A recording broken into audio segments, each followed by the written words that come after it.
경주 현지를 한번 연결해 보도록 하겠습니다. 지금부터는 경주 에이펙 정상회의 현장에 마련된 KBS 특설 스튜디오를 연결합니다. 이윤우 앵커 나와주세요. 네, 여기는 경주 에이펙 특설 스튜디오입니다. 오늘도 이곳 경주 현장의 분위기 굉장히 뜨겁습니다. 어제 미국 트럼프 대통령이 이곳을 찾은 데 이어 시진핑 중국 국가주석이 11년 만에 방한해 이곳 경주로 향하고 있습니다. 오늘도 미중 정상회담, 한일 정상회담, 여러 정상회담이 진행됐거나 진행될 예정인데요. 정치외교부 김기화 기자와 함께 이곳 현장의 분위기 한번 살펴보겠습니다. 김 기자, 시진핑 주석까지 오늘 경주로 오면서 현장 분위기 더 뜨거워지는 것 같아요. 주변 돌아보니 좀 주변 분위기는 좀 어떻습니까? 네, 그렇습니다. 어제와 마찬가지로 현재 이곳 보문 관광단지에는요, 삼엄한 경비가 계속 이어지고 있습니다. 특히 오늘 오전에는 트럼프 미국 대통령이 미중 정상회담에 참석하기 위해서 이곳 경주 힐튼 호텔을 출발해서 김해공항 회담장으로 향했죠.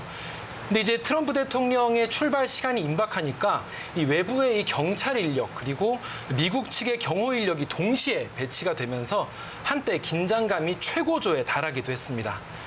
지금도 미국 대표단이 힐튼 호텔에 머물고 있기 때문에요.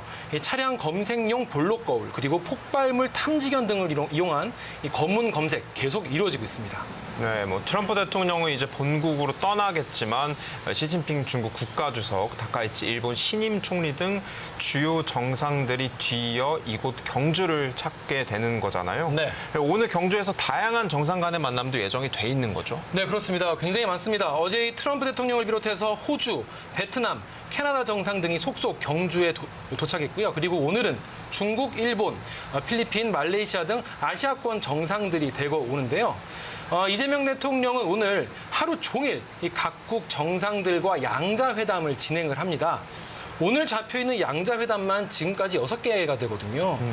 에이펙 회원국인 캐나다, 뉴질랜드, 태국, 베트남, 호주, 그리고 일본 정상과 회담을 가집니다. 이미 이 마크 칸이 캐나다 총리, 캐나다 정상과는 회담을 진행을 했죠. 또 여러 정상들이 한자리에 모이는 기회인 만큼 또 다른 국가의 정상들도 또 저마다 양자회담을 또 가질 가능성도 있단 말입니다. 이렇기 때문에 오늘 이 보문 관광단지는요, 이 각국의 정상들의 만남이 계속 이어지면서 철통 보안이 이어질 전망입니다. 네, 이 대통령 오늘 하루만 6개 정상회담을 진행하면서 마라톤 회담을 이어가고요.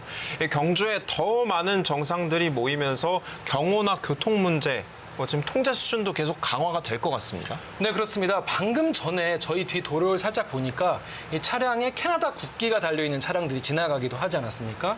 이렇게 외교 차량들이 도로에 나서면요, 경찰들이 밀착 에스코트를 해서 이동 동선마다 경호를 합니다. 제가 어제 이 저녁 정상 만찬이 있었던 힐튼 호텔 앞에 있었는데요. 현장에서 보니까 이 경찰 오토바이 앞에 이 윈드스크린이라고 하죠. 이 바람막이용 플라스틱, 이 투명판에 참석 국가의 이름이 크게 써 있습니다. 태국이면 태국, 베트남이면 베트남 이렇게 써 있기 때문에 경찰 오토바이마다 이 담당하는 나라가 있는 것 같더라고요. 그래서 해당 나라 정상의 차량이 나오니까 바로 뒤에 오토바이가 붙어서 이동하는 모습도 볼 수가 있었습니다. 또 이 보문 관광단지 도로 일부는 보안상 이유로 아예 차량 진입이 제한됐고요. 또 우회해야 하는 도로도 많이 생겼습니다. 이건 이제 각국 정상들의 일정 그리고 이동 동선이 각각 다르지 않습니까? 그래서 단계별로 경찰이 차단선을 설치하기 때문인데요. 그래서 길을 우회해서 가야 되다 보니까 평소에는 10분 정도 걸리는 거리인데 내비게이션을 정작 찍으면 50분 이렇게 나오는 경우도 있습니다. 그래서 이번 보문 관광단지의 교통 통제 11월 1일 오후 2시까지 정도로 될 것 같다 이렇게 경찰은 밝혔습니다. 네, 저희도 오늘 이 스튜디오까지 오기까지 굉장히 차가 많이 우회해서 오다 보니까 시간이 오래 걸렸었고요. 맞습니다.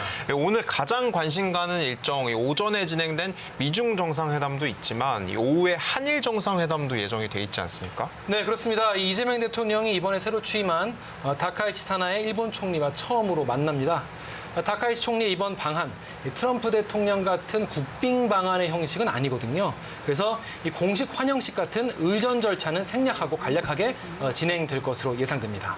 네, 신임 다카이치 총리의 취임 후 첫 방한 일정, 어떤 발언이 나올지, 그리고 첫 만남에서 앞으로 한일 관계가 어떻게 설정이 될지 그게 큰 관심사가 될 것 같고요. 11년 만에 방한한 시 주석의 국빈 방문에 대해서도 좀 설명을 해주시죠. 네, 11년 만에 국빈 자격으로 한국을 찾는 이 시진핑 중국 국가주석 정상회담은 모레죠. 다음 달 1일에 진행될 것으로 알려졌습니다. 이 대통령은 오늘 공개된 중국 신화통신과의 인터뷰에서요. 중국은 여전히 한국 최대의 교역국이자 공급망 안정을 위한 핵심 파트너다. 이렇게 말한 바 있거든요. 이번 합의에서 어떤 이야기가 나올지 주목되는 부분입니다. 본행사인 오늘 에이펙 합동 강요회의도 시작이 됐잖아요. 네, 구체적으로 그렇습니다. 회의에서 어떤 논의가 좀 이뤄지게 되는 겁니까? 네, 경주의 한 호텔에서 오늘 오전에 에이펙 외교통상 합동 강요회의 본회의가 진행이 됐습니다. 이 회의는요, 31일부터 열리는 정상회의에서 정상들이 합의할 내용을 미리 점검하는 형식의 강요급, 그러니까 장관급 회의라고 볼 수 있습니다. 에이펙 회원국들의 그동안의 활동, 성과를 점검하고요. 고위 관리회의 결과를 토대로 이 정상회의 공동선언, 그러니까 이 경주선언이 만약에 나오게 된다면 어떤 문안을 넣을 것인가 이런 것들을 최종적으로 조율하는 자리다. 이렇게 볼 수 있겠습니다. 최종 결과인 이 경주선언 조율 과정이면 실질적으로 이번 에이펙 회의의 가장 중요한 자리라고 할 수도 있겠네요. 그렇습니다. 에이펙 같은 경우에는 기본적으로 다자협의체지 않습니까? 그래서 이번 회의에 21개 회원국의 외교, 통상 장관을 비롯해서 또 에이펙 옵저버, 또 OECD, 또 WTO 사무총장도요, 초청 국제기구 대표로 참석을 했습니다. 게다가 이번 합동 강요회의에서는요, 따로 공동선명을 채택하는 방안도 추진을 하고 있거든요. 잠시 뒤에 오늘 회의 결과를 공개하는 이 기자회견이 진행되는데요. 실제로 합동 강요회의 공동성명이 나올지도 지켜봐야 할 대목입니다. 네, 본행사인 에이펙 회의도 굉장히 활발하게 진행이 되고 있고요. 오늘 에이펙 미디어 센터 내부 언론 분위기는 좀 어떻습니까? 네, 저희 뒤로 보시는 곳이 이제 에이펙 미디어 센터인데요. 어제 한미 정상회담 그리고 정상만찬이 끝나고 미디어 센터는 조금은 한산해진 분위기입니다. 각국 언론인, 그러니까 외신 언론인들이 좀 여유가 생겼나 봐요. 이제 미디어 센터에 이제 경주 특산품이죠. 황남빵 이런 빵 같은 것들이 굉장히 많이 배치가 돼 있거든요. 뭐 쑥빵도 있고 황남빵도 있고 한데 한 손에는 커피를 들고 한 손에는 황남빵을 들고 다니는 외신 기자들의 모습을 많이 볼 수가 있었습니다. 외신 기자들이 경주 특산품인 황남빵을 들고 다니는 모습 굉장히 이색적으로 좀 느껴지는 광경인 것 같고 이 미디어 센터 건너편에도 사람들이 굉장히 북적북적하더라고요. 거기는 이제 뭐 하는 곳이에요? 네, 그곳은 이 K푸드 스테이션이라는 곳인데요. 다름 아닌 외신 기자들에게 한국 음식을 소개하는 곳입니다. 뭐 치킨, 식혜, 뭐 라면, 비빔면 뭐 이런 외국인들에게 인기 많은 한국 음식들을 무려 공짜로 나누어주는 특별 부스입니다. 제가 그 앞을 지나갔는데요. 이벤트에 한번 참석을 해봐라라고 해서 참석을 했다가 저도 이제 뭐 에코백 가방을 하나 선물 받기도 했는데요. 굉장히 많은 외신 기자들이 그곳에서 한국 음식들을 즐기고 있었습니다.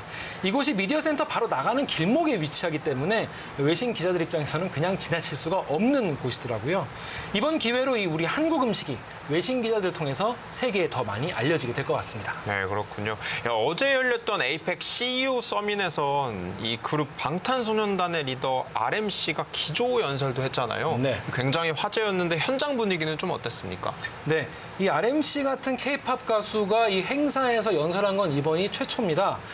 사실 행사장 분위기가 처음에는 좀 조용하고 어색하고 좀 엄숙하거든요. 그런데 RMC가 등장을 하자마자 한순간에 행사장이 와 하는 환호로 뒤덮였습니다. 또 참석자들은 너도나도 스마트폰을 꺼내가지고 사진을 찍기 시작했고요. 자신과 RM을 한 화면에 담기 위해서 몸을 돌려서 사진을 찍는 사람들도 많이 눈에 띄었습니다.